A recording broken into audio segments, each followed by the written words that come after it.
There is a mysterious cycle in human events. To some generations, much is given. Of other generations, much is expected. This generation of Americans has a rendezvous with destiny. 10 years ago next Tuesday, Franklin Delano Roosevelt died in his fourth term as President of the United States. What you are hearing are the sounds of his funeral cortege, the muffled drums, the shuffling feet, as it winds from Washington's Union Station to the White House. He was 63. Today, a full decade after his death, he is still strongly loved or violently hated, a subject of continuing debate, a man who was many things to many people.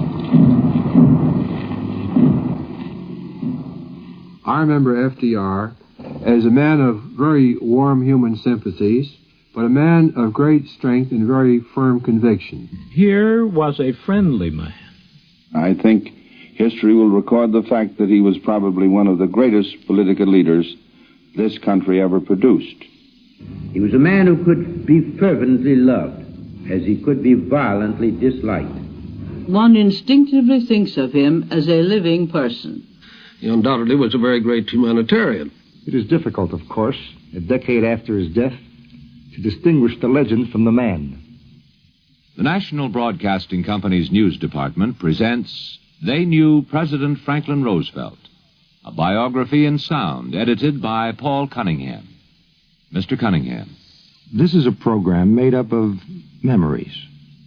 Most of us remember Franklin Roosevelt. 10 years after his death, these are the memories of the people who knew him best. His doctor, Admiral Ross T. McIntyre. I believe Franklin Roosevelt really enjoyed being president. He was a very sociable person. He loved people. He could walk into any group of people, and he could, without any effort at all, bring them to a point of where they would at least listen to what he had to say. If anyone had charm, Franklin Roosevelt had it. He had this extraordinary capacity for getting people to work together or getting from them some agreed purpose or operation. Lowell Mallette, an information director. What a miscellaneous lot of people worked for the president.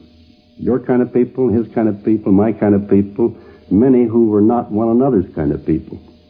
One day he asked me to stay after my talk with him, and found myself in a meeting between two important people in his administration.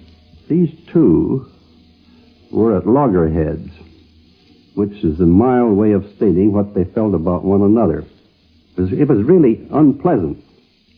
Later, I realized that the son of a gun, and we often thought of him as the son of a gun, wanted somebody present when he had to deal with these two people so that they really wouldn't actually start fighting. As you know, he was a garrulous man. He loved to sit down and pick people's brains. Grace Tully, his personal secretary, remembers that he liked company. I'm sure there are many times when every president is lonely. It isn't physical loneliness because, of course, the president always has people who would like to be with him. And President Roosevelt was one of these people who never wanted to be alone, never wanted to dine alone. He wanted at least one or two people around. He liked the feeling of having somebody around, even if you were not working with him. He liked to know that you were there in case something came up. And also for company, even if you were playing cards. He liked to play poker. Well, the president was quite a poker player, but he loved wild games. Admiral McIntyre. And he usually got his share of the money. Well, there was a very interesting event took place way back before World War II, and we were up at a hunting lodge in western Maryland. Jack Garner, Joe Robinson, a lot of the old-timers were up there, and we had a poker game going. Well, this game was going along fine And finally, all the rest of them got out of the pot, with the exception of the president and the vice president. I'll never forget it. Jack Garner always called the president Captain, never called him anything else. And so he was crowding him. He'd been crowding him, and the president was raising him. And finally, Garner quit, and the president won the pot with a busted flush. The president always fancied himself the best cocktail mixer in the world, just like he thought he was the best poker player. Leon Henderson, wartime price administrator, economist, and troubleshooter. He always had a lot of fun making the drinks. He'd get the things in, and usually before one of those sessions, including the Sunday night sessions, or on the boat, or wherever you happen to be, anybody that was going, like Hopkins and McIntyre and Steve Hurley and I, would always make sure that we got one or two good drinks before we went to take part in the White House drinks. The food was bad, too. I was around him a great deal, and I never thought about his not being able to walk. Of course, he'd had to have things handed to him, and I did it many times. He would ask for something, and I realized then, of course, he couldn't get it. But that became part of every day. Very few people ever thought about the fact that this man was a cripple. It was necessary for the president to stand in great auditoriums such as Madison Square Garden. Our job then was to find a way that he could walk across the stage, that he could stand for a period of a half hour or more. He was willing to work in the pool, and he did that every day. And then after that, he had thorough massage and exercise of his legs that he could not use. And so it was that this man, with the aid of his braces, would walk any distance that was necessary across a stage, up to several hundred feet. It would be just like you or I trying to run 100 yards at top speed.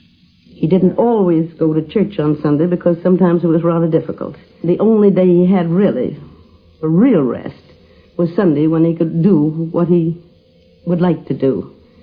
And I think for that reason the Lord forgave him if he didn't go actually physically to church. And Miss Tully remembers how her boss reacted to criticism. I have read many times that the president did bear grudges, that he held these grudges long and never forgave people, and I disagree with it completely. I think I had a better opportunity to observe him day by day, and I know very well that the president did not. Now, that doesn't say that there were some people that he didn't like. Being human, of course, he was a person who could dislike people, but I really don't know of anybody that he actually hated. But when they made attacks on Mrs. Roosevelt and his children, he felt it very deeply and always remembered it. I had an experience of that kind one time, without naming which one of the sons it was. Lowell Mellett again. He gave me the kind of a defense or explanation of a son that any father would give concerning his own son.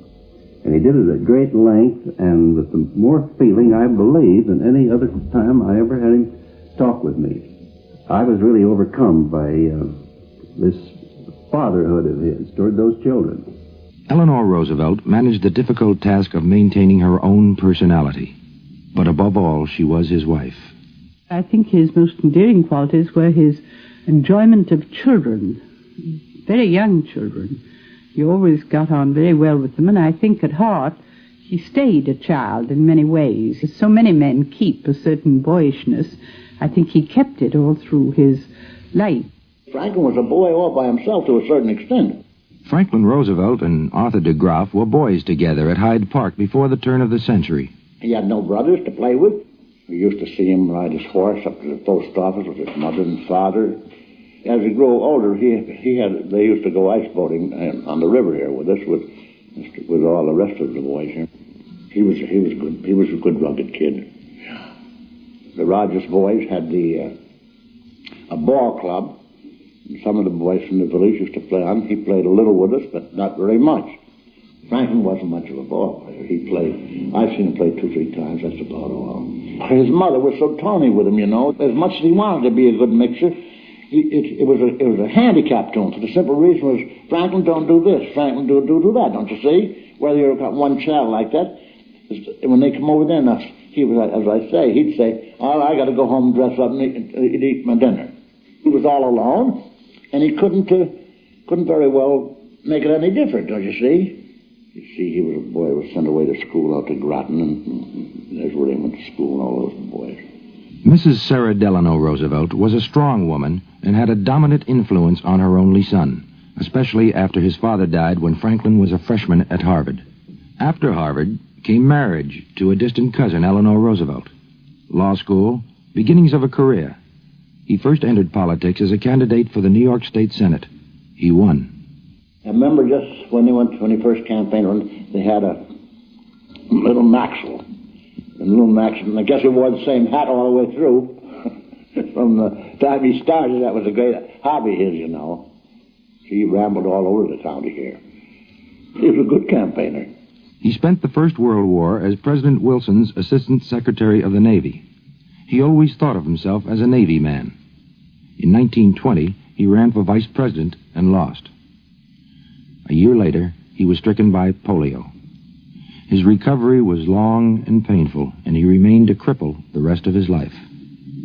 In 1928, a man in a wheelchair ran for governor of New York.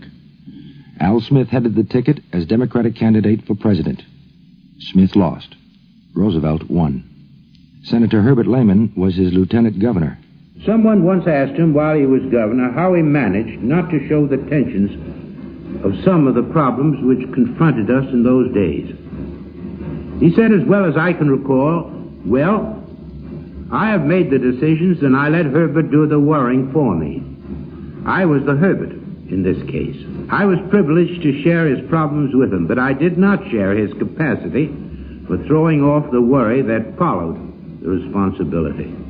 He was a man who could, because he had to, shed some of the heavy cares of office. Judge Sam Rosenman was his friend, associate, and speechwriter from the Albany days onward. Most of the 4 years during which he was governor were concerned with conflicts of policy with the Republican legislature. And I think the result of those conflicts did a great deal to bring him national prominence and make him a national figure and a natural candidate for national office. The first impact of his great ability in the science of politics became known to me in the pre-convention days of 1932. Colonel Jacob Harvey of Chicago, politician. It must be apparent to all that Mr. Roosevelt had the art of making people come to him whom he wanted to see, and seeing that they discussed with him the subjects which he wanted to discuss, and of asking him to do the things which he himself wanted to do. When he, through Jim Farley and others, was making a bid for the Democratic nomination for president, I know of many Chicago leaders, myself not included, who asked for audiences with the then governor of New York. In other words, these men came to the then Governor Roosevelt to ask him to become the Democratic nominee for president. There was no question in my mind that Franklin Roosevelt was ambitious to go to the White House and had planned on his nomination in 1932. But he had the rare faculty of arousing enthusiasm among his followers by making them think that he did what they wanted him to do. While he was running for the nomination, we were in the process of preparing the speeches that he was to make in the election campaign. And while he was in the campaign for election, we were already discussing what he'd do after he was inaugurated in March. Raymond Moley, professor, journalist, one of the first to break with Roosevelt. He organized the Brain Trust. I never was particularly enamored of the expression, but it caught on and got into the dictionary. When he was running for the nomination, he asked me to gather together some people who were more or less specialists on various matters of national policy and carry on, as it were, sort of seminars up in Albany. And out of that, ultimately, grew what the public called the Brains Trust. My departure from Roosevelt certainly indicated no lessening in my respect for the man as a personality or any fundamental dissatisfaction with what had happened previously. It was the new turn that had taken. I didn't agree with Roosevelt's appeals in 1935 and in 1936 because it seemed to me that what was happening was that we were dividing the people of this country into sharply antagonistic classes. And it seemed to me that the time had come to heal the wounds that political conflict and economic upsets had created and to bring about national unity. No one, in my judgment, will ever be able to question his astuteness as a political leader. A man who knows politics, James A. Farley, campaign manager, national chairman, and postmaster general. Well, I've always felt that the first 100 days of Franklin D. Roosevelt's administration was, from my point of view, the most interesting period. He took over at a time when the country was at a very low ebb. People had lost confidence in their government, right or wrong. As soon as he took over, he delivered that very famous address, which all who heard it will always remember. Raymond Moley remembers the original of that speech and an incident involving Louis McHenry Howe, the president's oldest political associate. It began with a talk with Roosevelt.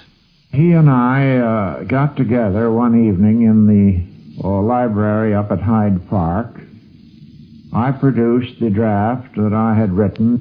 He laid it on a table beside the fire, and I sat opposite him, and he took out a pad of his own. He said, if I take a draft of a speech in to Louis Howe tomorrow morning that's in your handwriting, Louis is going to be so jealous that he'll probably have a heart attack. So I'd better get it in my own handwriting. So we went through the whole draft, discussing each sentence carefully and rephrasing some of them. And in that way put together the speech as it was rendered 2 weeks later in Washington. The next day, Louis, very anxious that no one else should have any credit for the operation, including the president-elect himself, decided that he would put the speech in his own writing. And he copied off what Roosevelt had written the night before. In the course of Louis' drafting, which was really copying, Louis incorporated a sentence which has become famous. It was the sentence saying, "We have nothing to fear but fear." Roosevelt adding the word itself. This is preeminently the time to speak the truth, the whole truth, frankly and boldly.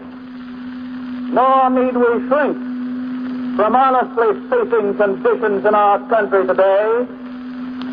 This great nation will endure as it has endured, will revive and will prosper. So first of all, let me assert my firm belief that the only thing we have to fear is fear itself. That quotation was taken by Louis from, I remember distinctly, some ad of a department store.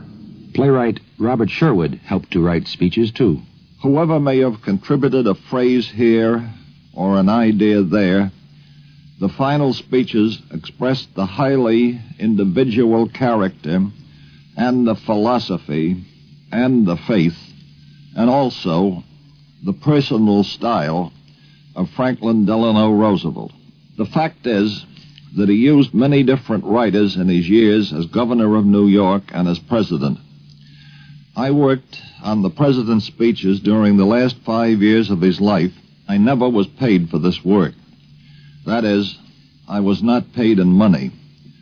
All that I got out of it was the greatest satisfaction, the greatest wealth of memories that I have ever known. If you read all of those speeches today, you will know that they were all the work of one man. When a new speech was coming up, Rosenman, Harry Hopkins, and I would usually meet with the president for dinner in his upstairs study. He would tell us in a general way what he wanted to say. One of his secretaries, Missy LaHand or Grace Tully, would probably be there to take notes.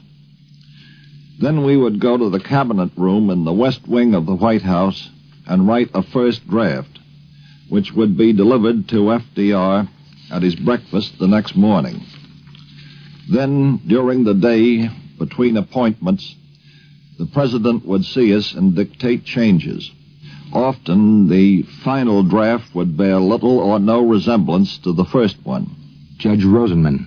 He very often used phrases which were symbolic of whole ideas and whole objectives, like the New Deal, economic royalist, rendezvous with destiny, which expressed ideals and at the same time retained simplicity. He used to attune not only the language, but his method of speaking, the kind of eloquence that he used, the kind of one-syllable words that he used, to make it appear as though it were a homey chat to people who were listening across the fireside with him, to explain to the American people the facts of a certain situation in a way which they would understand.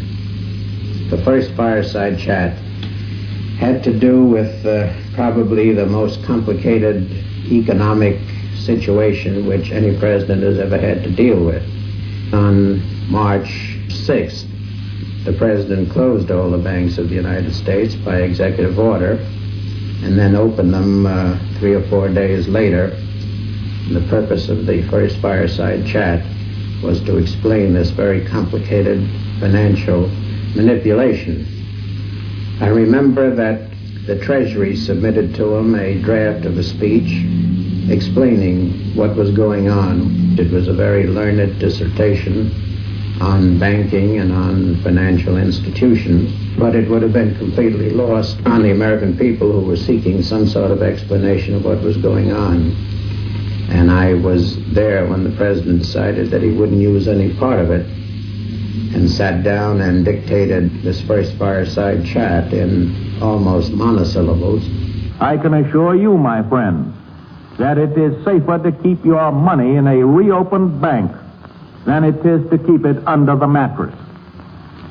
The success of our whole national program depends, of course, on the cooperation of the public, on its intelligent support, and its use of a reliable system. Remember that the essential accomplishment of the new legislation is that it makes it possible for banks more readily to convert their assets into cash than was the case before.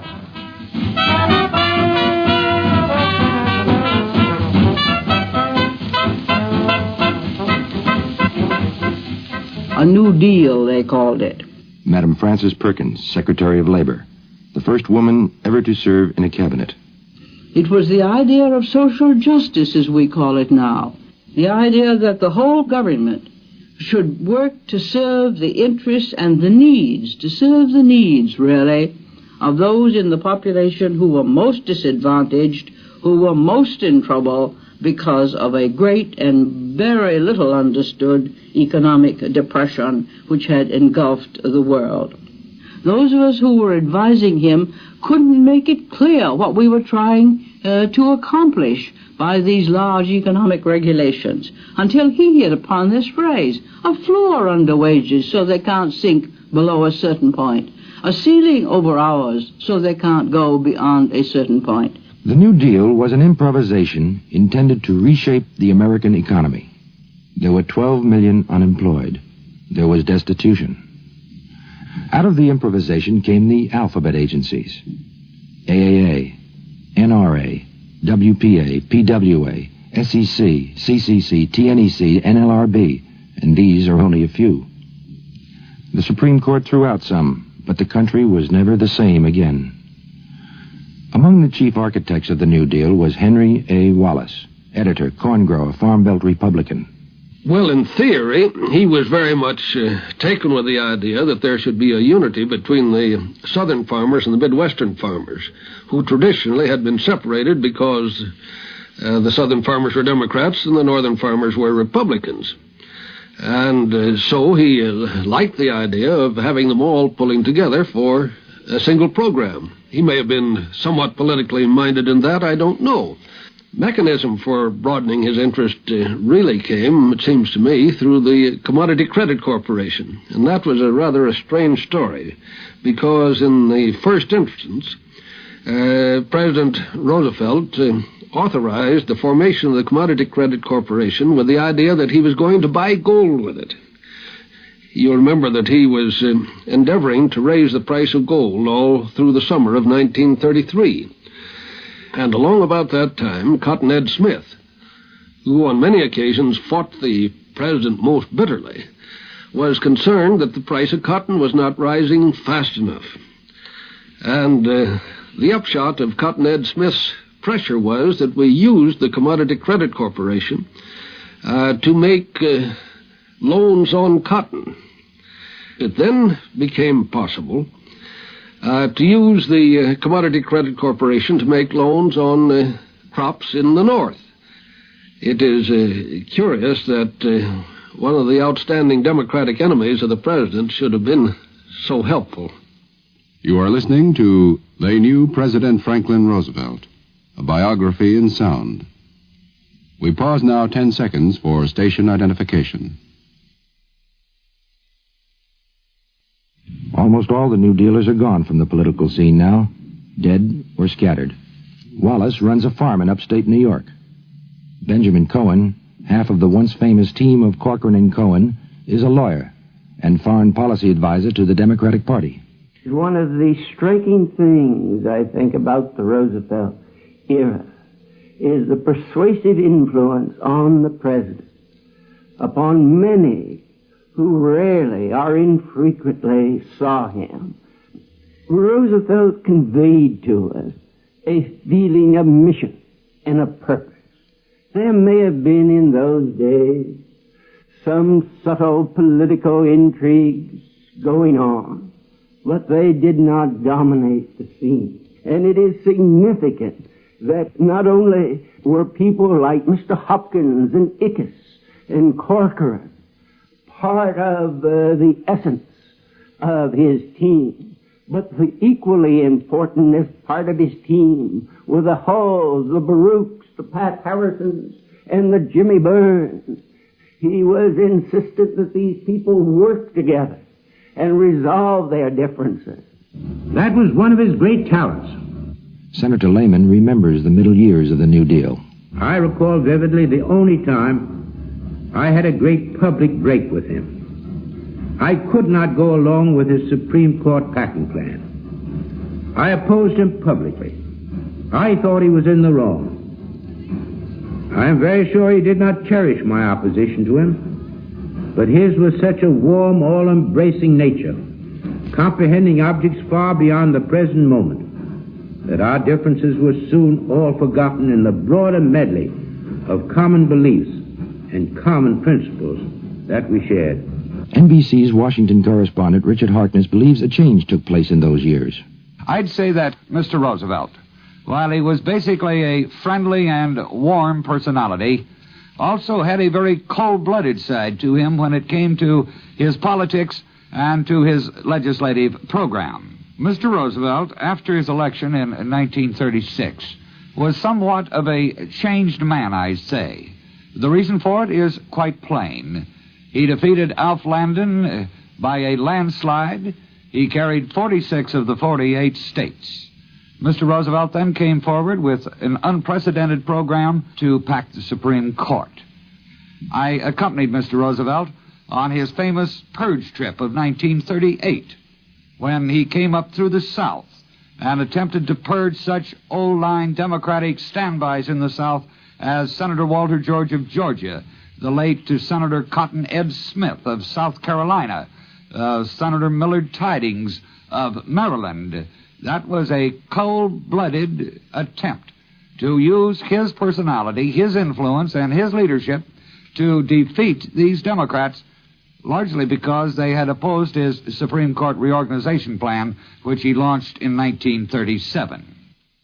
And NBC's Earl Godwin, dean of the Washington Correspondence, remembers the famous news conferences. He thought the Supreme Court was simply 9 old fuddy-duddies. Then and there was planted the seed for his later court-packing plan, which failed, but at the same time seemed to stir the court into a series of pro-New Deal opinions that made Roosevelt's program solid.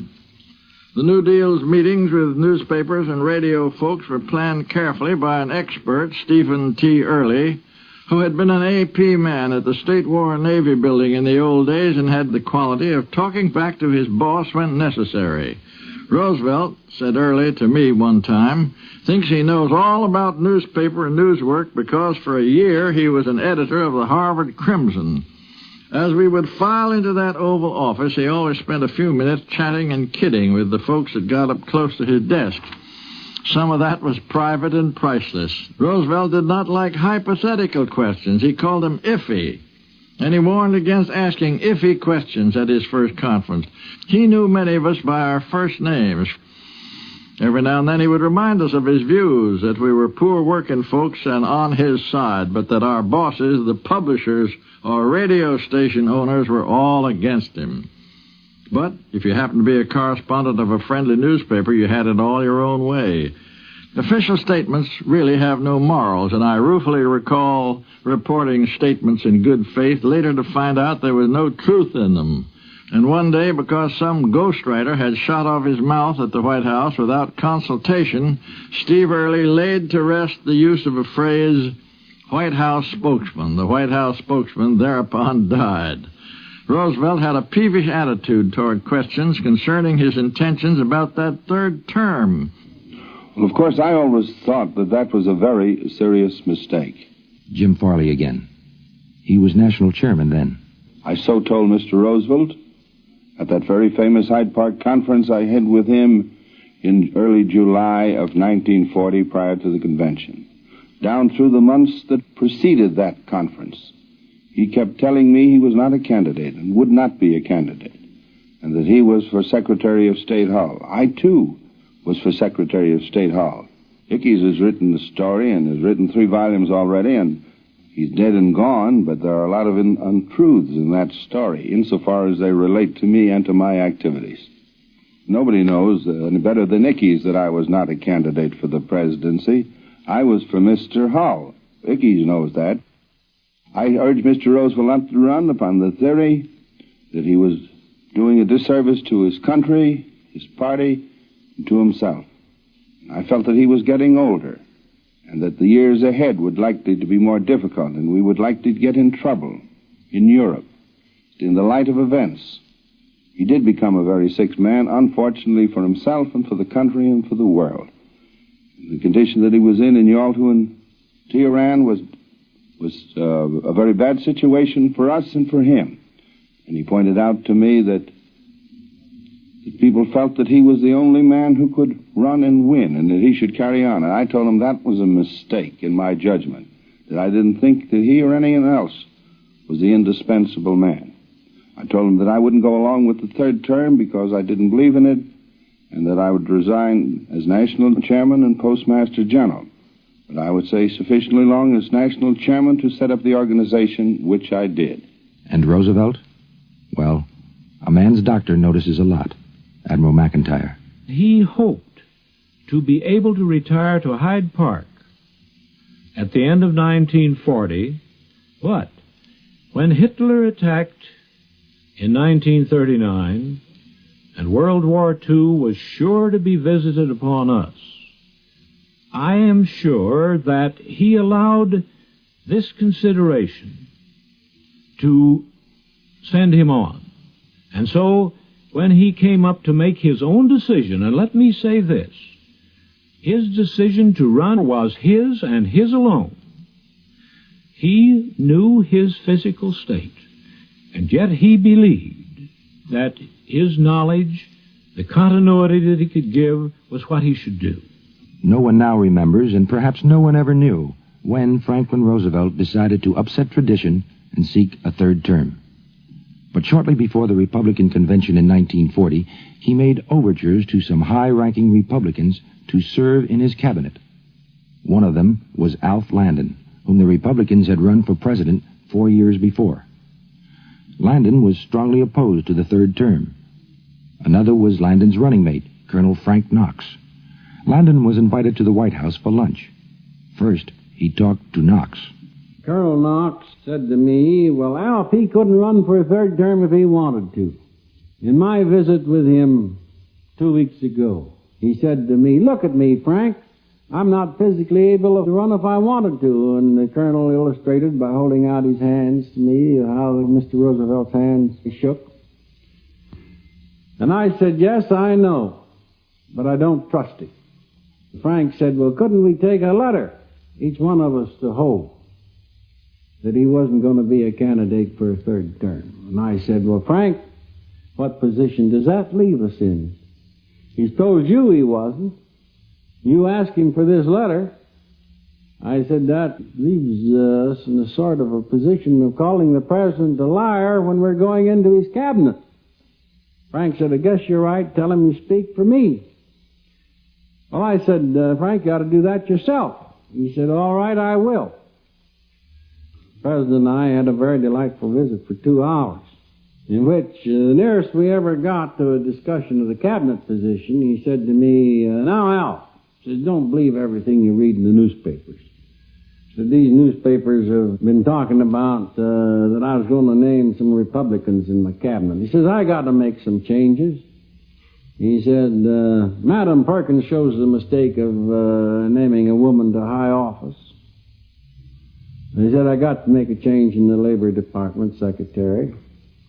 He says, the situation in the War Department is intolerable. I've got to name a new Secretary of War. I told Governor Edson when he ran for governor in New Jersey that I'd have to name a new Secretary of the Navy.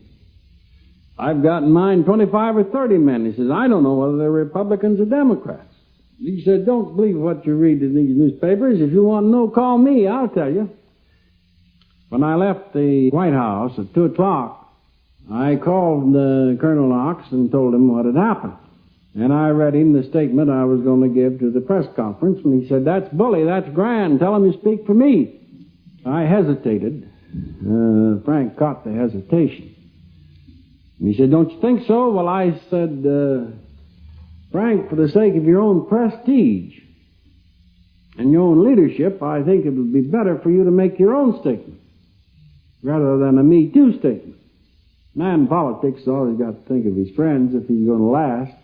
And Frank Knox has been a bully man to work with all through the campaign.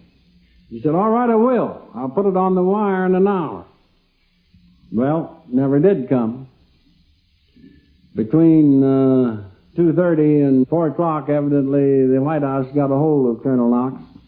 I don't know whether it was intentional or not, but the president's timing was certainly pretty devastating to the Republican campaign. If both of us had gone in the cabinet, there wouldn't have been anything left of any campaign in 1940.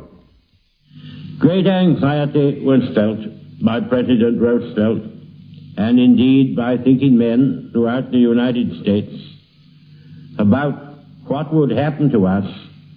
The President felt to the depths of his being that the destruction of Britain would not only be an event fearful in itself, but that it would expose to mortal danger the vast and as yet largely unarmed potentialities and the future destiny of the United States.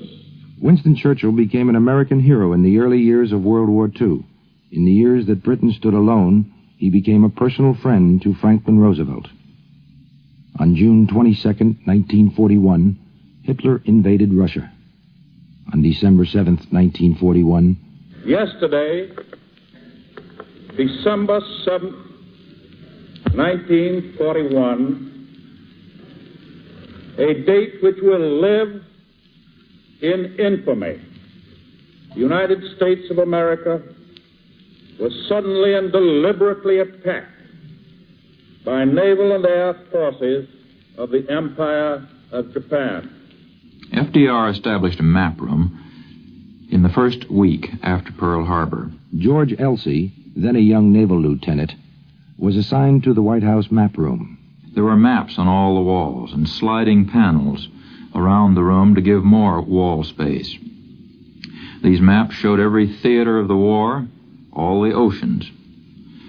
It was the president's custom to come into the map room on his way to the office each morning.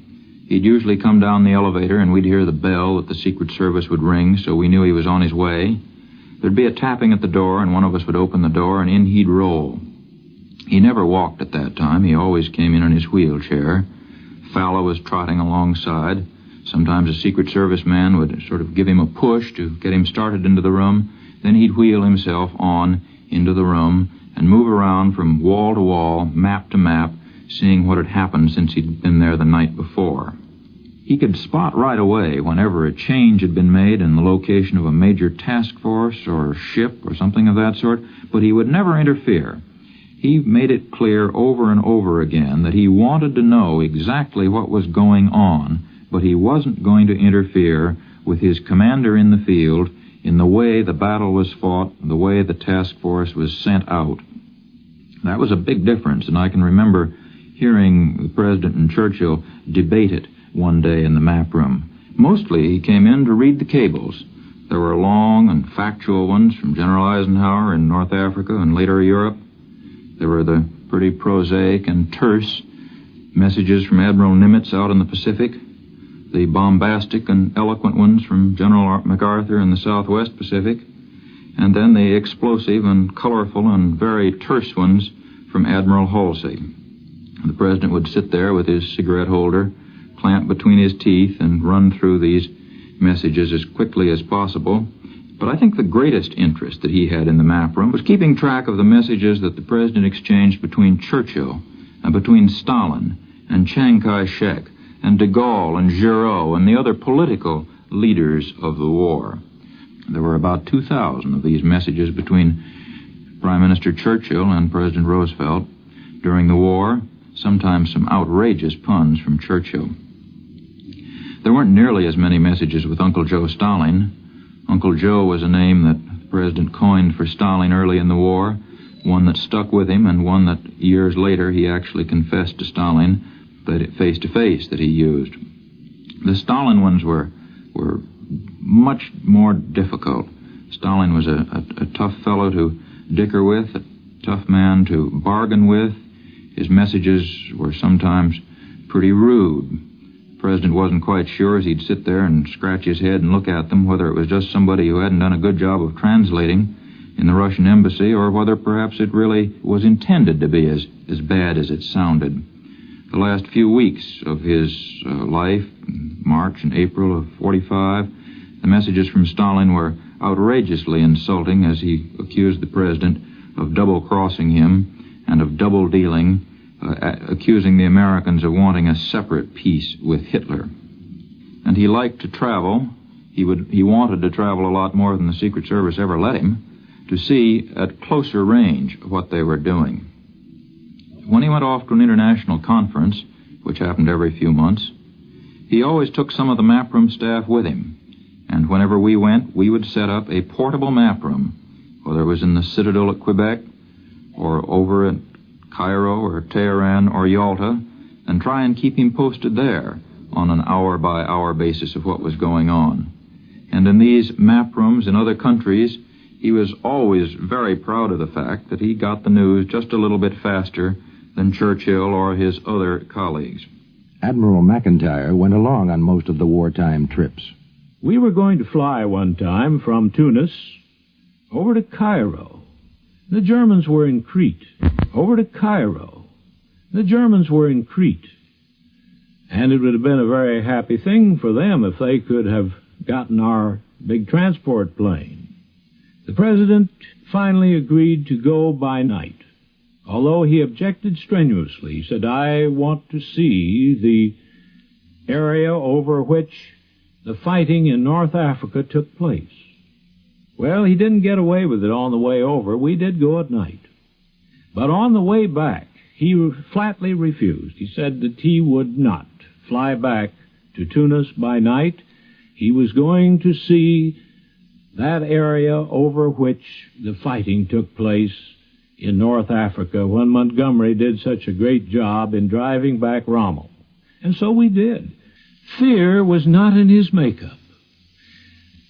We always enjoyed our fishing trips. There was only one thing that the ship's company complained about. We caught too many fish, and the paymaster saved too much money by serving fish to the crew at practically every meal, so we became very unpopular. The president would eat fish 3 times a day if he could get it. I like to recall a day during the war years when late in the afternoon one of the Secret Service men came in to notify me that the president had received a shipment of oysters. Grace Tully, personal secretary. And when I went in to work with him on the mail, I told him of the arrival of the oysters. And he looked at me and said, "Fine, Grace, I'll have them for dinner tonight." And I said, "No, Mr. President, I'm sorry. You can't have them tonight because they haven't gone through the regular test." He said, "But I want them for dinner tonight." And I said, "But I'm sorry, Mr. President, I just have to make one mistake." He said, "I think you and Mike Riley carry this thing too far. I'm going to have them for dinner tonight, and I'll tell you what you do." And I said, "What, sir?" He said, "You call up the kitchen and have them open 2 dozen oysters. And you and some of the Secret Service men and Dorothy Brady eat them. And if you're not dead by 7 o'clock, I'm going to have the oysters for dinner." The president was a great simplifier. Chester Bowles came to Washington as a member of the president's war team. He had a great knack of taking a very complicated subject and wrapping it up in very simple terms. His principal focus was on winning the war in the shortest possible time with the least loss of life, and even more important, of trying to establish the conditions which would make a Third World War impossible. Sometimes I wished he'd spent more time on the civilian war effort, but this was furthest from his thoughts. He turned the job over to other people. He assumed they were carrying out the job as they should do it, and that was that. At least it would have been a lot easier for us if he'd known they're a little bit more intimately connected with it. I certainly don't mean this in any criticism, because there's so many hours in the day, and certainly he filled those hours with all his tremendous energy on the tremendously important task that the president had. Wartime leadership and the 4th-term campaign took their toll of his health and vitality. Here is Mrs. Roosevelt again. In 1944, I think many of us were worried about his health, but the doctors came and he had a very complete examination, and they seemed to feel that he could do it. It is my opinion that through the summer of 1944, he was in very good physical condition. And it was not until the period after the election that fatigue again gave us concern. The days were running out. His secretary saw a tired man. I would say only in the last few months of his life did I notice any change in the president. And certainly after he came back from Yalta, I noticed a very, very drastic change in the president. In his looks, he had lost a great deal of weight. The color of his skin was not good. I recall going up to the Congress when he made his report on the Yalta Conference, when for the first time that I ever recall in the 17 years I was with him, that he ever personally mentioned his infirmity. Vice President, Mr. Speaker, members of the Congress, I hope that you will pardon me for an unusual posture of sitting down during the presentation of what I want to say, but I know that you will realize that it makes it a lot easier for me in not having to carry about 10 pounds of steel round on the bottom of my legs, and also because of the fact that I have just completed a 14,000-mile trip. I know he felt very tired because he wasn't up to doing what he had been able to do, and he was getting just slightly irritable, which was very unusual for him. Leon Henderson called at the White House. He sent for me to discuss Germany. And I got in, and I was just absolutely shocked and appalled. He couldn't quite recollect what it was.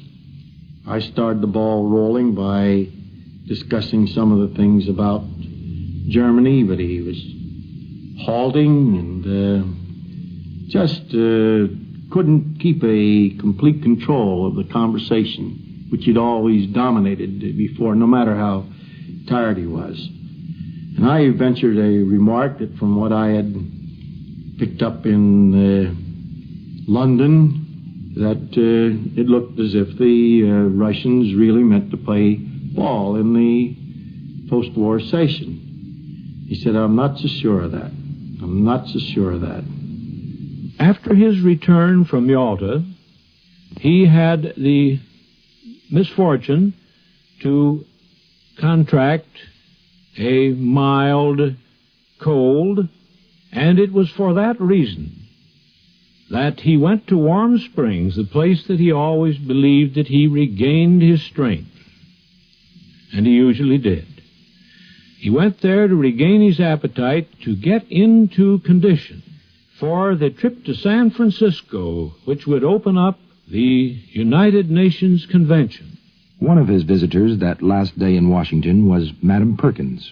On the day before he went to Warm Springs, where he died, he said to me, laughingly and jokingly, well, I'm going to write this speech while I'm down in Warm Springs. Then I'm going out to deliver it, and I'm only going to stay one day. I'm not going to get involved in all that bickering. I'm going to stay one day. Then I'm coming back here and fix up a few things, and then, and he whispered it almost roguishly, I'm going to England. What? I said, you can't possibly do that. You must not risk your life crossing the ocean in times like these. It isn't safe. And then he threw his head back, as he so often did, and laughed, and he put his hand over my arm with a strong grasp, and he said, Francis, I'll tell you something. You keep still about it. The war will be over in May, and I will go in peace and freedom. Yes, it will, said he as I shook my head. Yes, it will. He knew then that the war was about over.